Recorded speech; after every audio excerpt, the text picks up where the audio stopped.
So, let's be just completely open, transparent, all of that. I'm going to keep it real. 2K25 looks okay. And I think that's probably the most you're ever going to get out of me when it comes to this game, okay? So the trailer just dropped and a bunch of information has been released.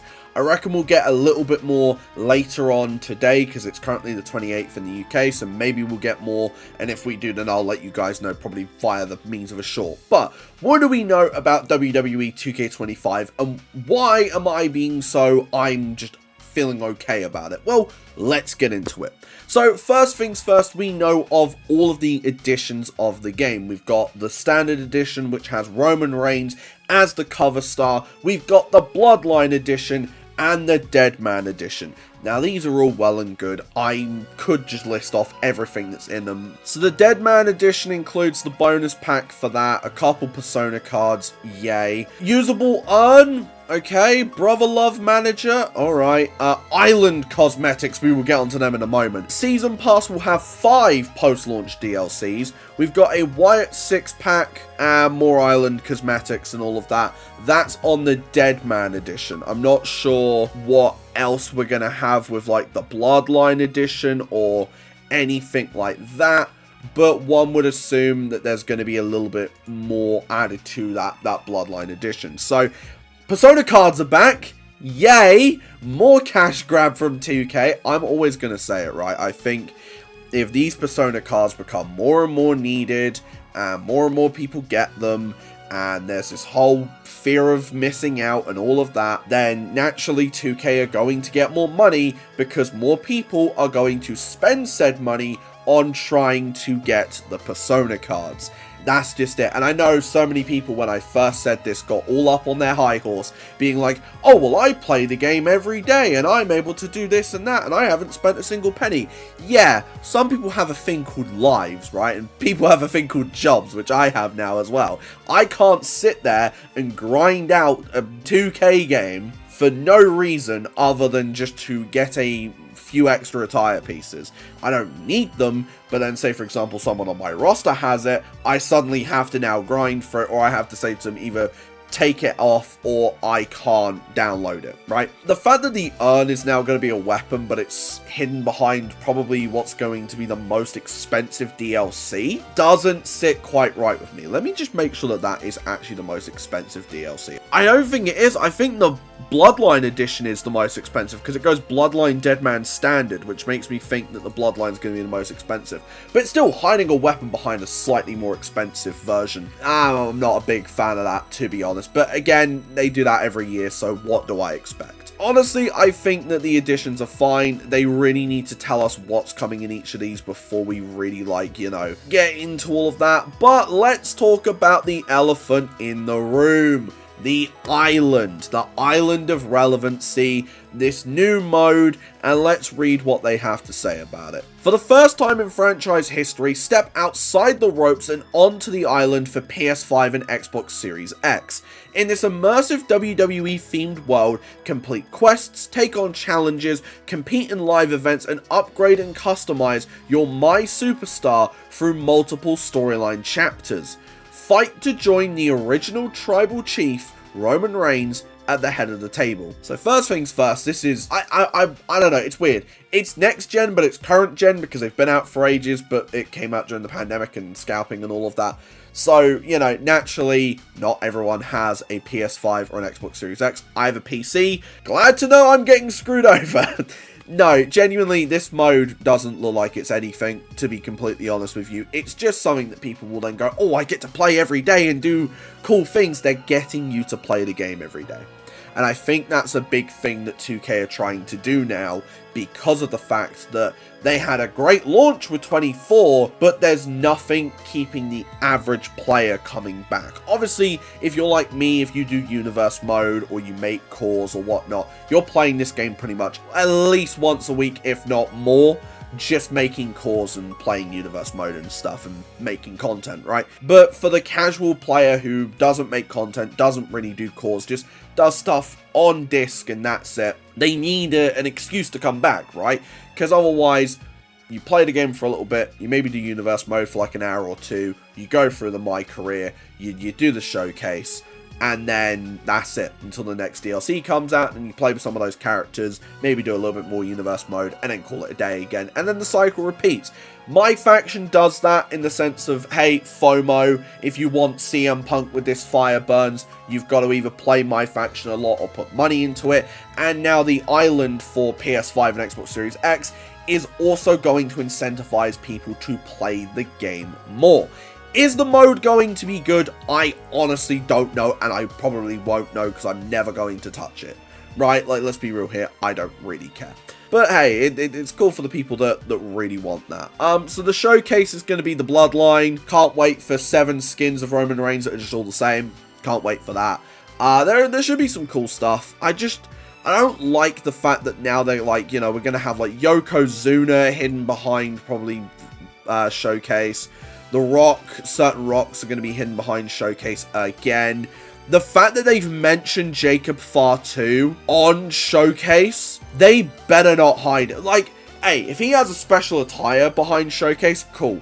But do not hide a new character behind showcase mode. Or at least make it so that we don't end up having to play it. If we have the accelerator, then we should just get the showcase stuff. That should just always be how it is, and I don't like how that's not the case. Now we're going to get into the stuff that I'm the most interested in, and that is the actual gameplay features and new things. Now, bear in mind, I am still on PS4, purely because I did just no games. Like, I'm not really a new game guy, right? And I have a PC, so a lot of the games I like, I can just get on, like, Xbox Game Pass or something like that. So, I don't have a new console, so maybe this could be the absolute deal breaker. If none of this new stuff is on the PS4 or Xbox One version, then I'm probably just never gonna touch this game, like, ever. Intergender wrestling is back, and it seems as though there aren't that many restrictions. So let's read it.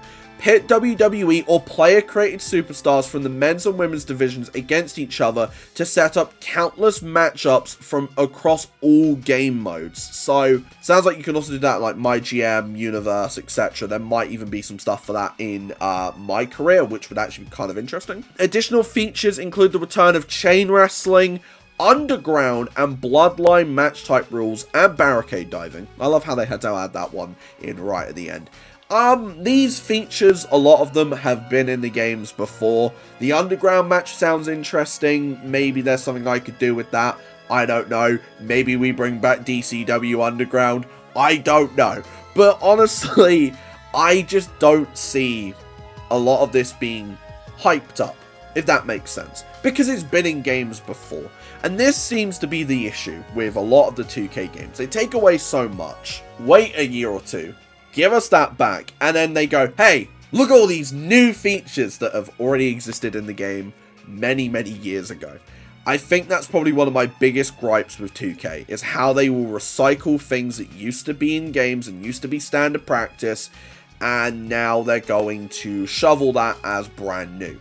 My GM I don't care about, but hey, congrats to the people who do. It's now online and you can play with 3 other players. Congrats. Universe mode. So Sandbox receives new upgrades to give players even greater control, including the long-awaited return of promos. Apparently that includes multiple promo types and outcomes with new cutscenes and branching choices. Just a whole load of jargon. I'm always worried when they mention Universe mode, because they have said for years that Universe mode is in a state where they can't really fix it as much as they want to. So maybe it has been fixed. Maybe we're good to go. I honestly couldn't tell you, but it is always going to be a little bit of a worrying thing when they mention Universe mode changes, purely because of how unstable they've said that this mode has been in previous years. When they say 300 playable characters though, bear in mind that a lot of them are going to be like Roman Reigns skins, and they're going to take up about like 10 slots, and then like the Usos are probably also going to take up a bunch of slots and whatnot, right? So realistically that number is more likely going to be probably around about sort of like the 180, 200 mark, most likely, in terms of like actual unique characters and not just multiple reskins. So just bear that in mind when you're looking at that number. And then arenas. Travel up the card while you travel the world. 2K25 gives you access to many popular rings from your favorite WWE events. And with the image here, you can see that that is the new SmackDown logo, But if we scroll up to the promo section, it's the old Raw logo. Now, I'm hoping that this means that Raw logo and all of that, that's just a placeholder, right? They've still got a couple months, they could easily do it. Or they're going to make it DLC. Now, I would not be surprised if it's either just we don't get the new Raw stuff in the game this year, or it is DLC. Because, again, they want money. Like, let's be real here. It would suck, and unless it's in a pack that I already have, then I'm not going to pay for it, because stuff like that I just don't care about. But it does suck for the people who do Universe Mode, who want an up-to-date one. Obviously, you've got people who are going to do day one Netflix Raw arenas, if that's not actually in the game. You know, anyone who's not included in the game that should be, they're going to be day one. Let's be real here. Shout outs to the people who do incredible community creation stuff. However, notice they've mentioned player created superstars. They have not mentioned a single thing about improving the creation suite. And this is where my issues come in. As you know, I'm a big core guy, right? I do the core reviews, I've done a core tutorial, my whole entire channel revolves around Create a Wrestler and the creation suite. This is always the big deal breaker with me every single year, because the idea of spending £100 or whatever, right, you know, or, you know, even like purchasing the game like at all, just to get like a couple new entrances, a couple new moves and all of that, it feels like a punch in the gut. So I want the creation suite to be better and something new, right? I want them to bring something new to the table, but I just don't know what they're going to do and if they want to do it. I mean, you know, they've clamped down on mods and all of that so much, right? To the point where modders can't even have fun with the game anymore.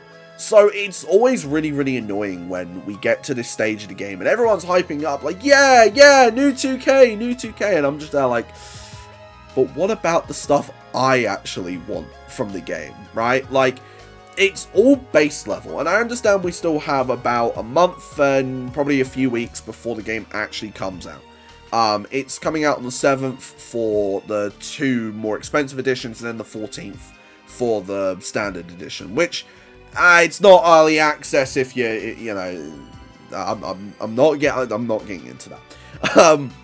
But I'm always worried because the creation suite, we either have to wait for creators to have their NDAs lifted and all of that, and then they can release their videos on the creation suite, or they just say nothing until the game comes out, and that's always a scary sight. I just wish that they cared a bit more about that, but you know, that's just a me thing.